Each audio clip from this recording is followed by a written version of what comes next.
Hey, what's going on, everybody? My name is Corey, better known as the Seaman. I want to welcome you to another edition of the Seaman's Cinema Sit-Down. That's right, you know the drill. Pull up that chair, take a seat. Today I'm tackling the 5-minute non-spoiler review for Unsane, a new suspense psychological thriller out in theaters, directed by Steven Soderbergh, written by Jonathan Bernstein and James Greer, and starring Claire Foy.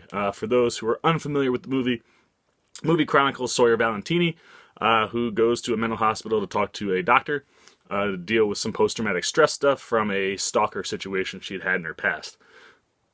Signs some papers, ends up admitting herself to the hospital, can't get out. And while she's there, she starts to think she's losing her mind and then starts seeing her stalker. Very, very fascinating psychological thriller. Really dug it. But, you know me, I like to start with the bad and with the good. So it's 5 minutes on the clock, starting with the bad. And the first thing, right out the gate, this movie, like I said, deals with, is she crazy? Is she not crazy? Does she think she's crazy or does she not think she's crazy? And they reveal what's going on in the movie too soon for me. It's around halfway through the second act. I would have liked it on the backside of the third act. If you changed it in that way, you could pull it off without changing the movie too drastically, and I just think the payoff would have been better. Also, a couple crazy PTSD scenes when she's with men at the beginning of the movie that are very jarring because you don't really have all the context right away. Somehow you could have gotten some of the stalker stuff into the beginning of the movie. That stuff maybe would have played a little bit better and you'd be like, oh, I know what's going on. But like I said, a lot of this has to do with not knowing what's going on, so not terrible. There's also a stretch where you're unsure of where you are. There's a lot of running around in what appears to be an abandoned building, and turns out that it's the hospital, and there's no guards or orderlies or anyone on this, at least one, if not two floors, which is very strange, and just kind of off-putting. And I didn't really care for the way the movie actually ends. Ends on like a old school, like 80s, early 90s thriller, kind of like freeze frame, zoom in on the face, and then fade to black. It just happens abruptly, and I wasn't really a big fan of that. That being said, though, there is a ton of good in this movie, and it starts from the technical side with director Steven Soderbergh and writing from Jonathan Bernstein and James Greer. The writing in this movie is really strong, even in the second act and the rest of the third act, with things being a little too early for me. They're still really good, and there are some great writing sequences in the movie, really, really good suspense scenes in the movie, and a lot of it starts just with the camera work. Most of my videos are the way that this movie is shot. Stationary camera, and a lot of one-on-ones, or over the shoulders, or, you know, coming from over here or over there. And they're angles that you've seen, but they're all slightly off. And what I mean by that is typically, in this type of a situation, eyes are in the upper third. In this movie, the eyes are around here, and you have all this empty headspace. Over-the-shoulder shots are just turned slightly, so you're getting the side perspective of a person as well as the person in the background. Just really strange little things that you might not notice or know that's going on, but it just creates an unnerving feeling, and it's really, really interesting to have that because you're just right out the gate, you're just like, I feel uncomfortable because the camera work is uncomfortable. It keeps you guessing a lot during the first half of this movie, and that stuff is executed really, really well. You know, it also, it builds a great level of eerie and creepiness the entire movie.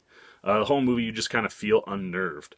And then there's a trip sequence where she gets drugged. It was shot in a way I've never seen, and it was really cool, very artistic, and I really liked it. And there's also a big-time cameo, if you're paying attention, that kind of caught me off guard, but was kind of cool for the movie. After that, you gotta go to your actors. Claire Foy, who plays Sawyer, is wonderful. She really keeps you confused for a while on whether or not you think she's sane or insane.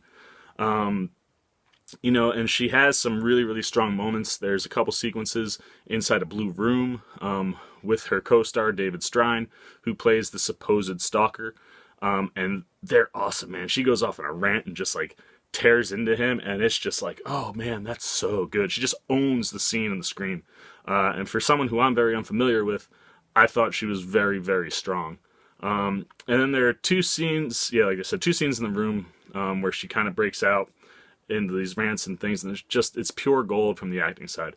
Joshua Leonard, who plays David Strine, is the quintessential stalker, man. He's awkward but seemingly sweet, very B or C type person. He's not an alpha, and he plays a stalker so well. He's so creepy. Absolutely loved him in this movie. Jay Farrow. What a surprise Jay Farrow was, man. Oh, he's not just the funny guy in this movie, and for a while you're kind of unnerved about him because you're not entirely sure why he is the way he is. Once that comes out, then you kind of get a feel for him, and he just plays his role so well. And you really get attached to Jay Farrow from more than just the funny side, and I thought that was awesome. He's really well written, and he has great chemistry with Claire Foy on screen. That being said, man, like I said, overall, I thought this movie was really good. It keeps you guessing for a little bit.